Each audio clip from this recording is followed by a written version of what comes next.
One day the universe will die. But why and how? And will the universe be dead forever? And how do we know that? First of all, the universe is expanding. And not only that, the rate of its expansion is accelerating. The reason? Dark energy. Dark energy is a strange phenomenon that scientists believe permeates the universe. Until 1998, we thought that the universe must work a bit like a ball that you throw into the sky. The ball moves up, but at some point it has to come down again. But the expansion of the universe is actually speeding up. That's like throwing a ball up and watching it fly away faster and faster and faster. Where is this acceleration coming from? Well, we don't know, but we call it dark energy. Einstein thought of it first and then decided it was stupid. Now, astrophysicists have decided it is plausible. Trouble is, this is all very theoretical, and we don't actually know what the properties of dark energy are. But there are various theories, and they lead us to 3 scenarios for the end of the universe.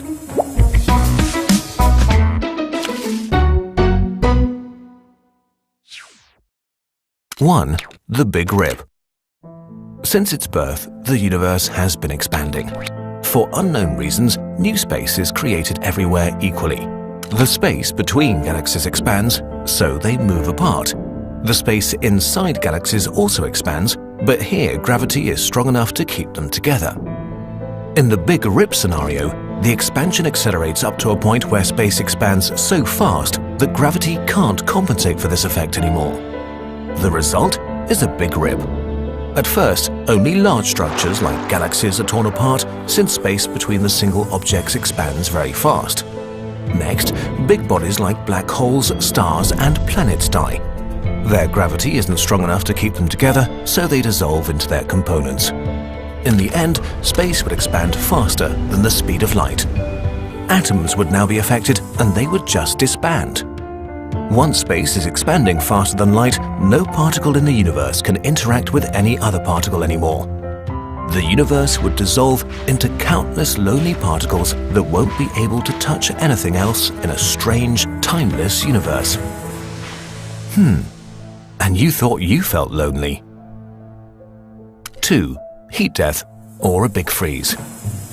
In a nutshell, the difference between the Big Rip and heat death is that in a heat death scenario, matter stays intact and is converted over an incredibly long but finite period of time into radiation while the universe expands forever.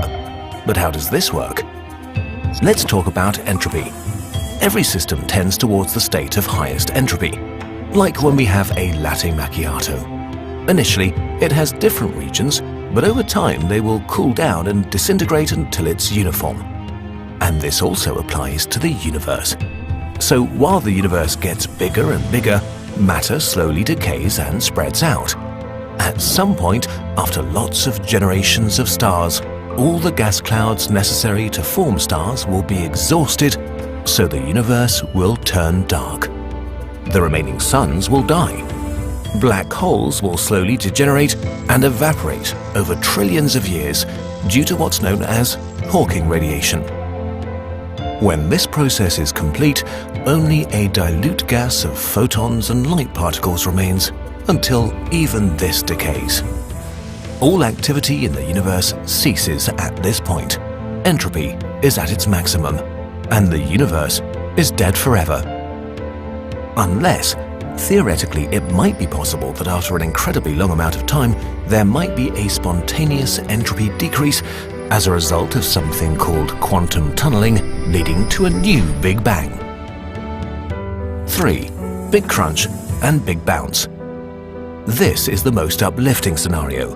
If there is less dark energy than we think, or it decreases over time, gravity will be the dominating force in the universe one day. In a few trillion years, the rate of expansion of the universe will slow down and stop. After that, it reverses. Galaxies will race at each other, merging as the universe becomes smaller and smaller. Since a smaller universe also means a hotter universe, temperatures rise everywhere all at once.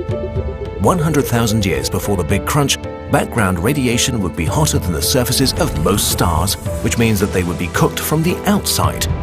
Minutes before the Big Crunch happens, atom cores are ripped apart before supermassive black holes devour everything.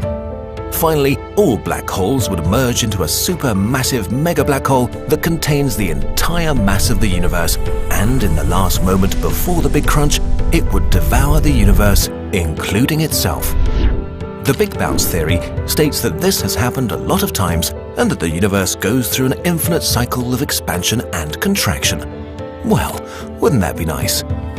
So what will actually happen to the universe in the end? At the moment, heat death seems the most likely, but we at Kurzgesagt hope that this dead forever stuff is wrong and the universe will start over and over again. We don't know for sure either way, so let's just assume the most uplifting theory is true.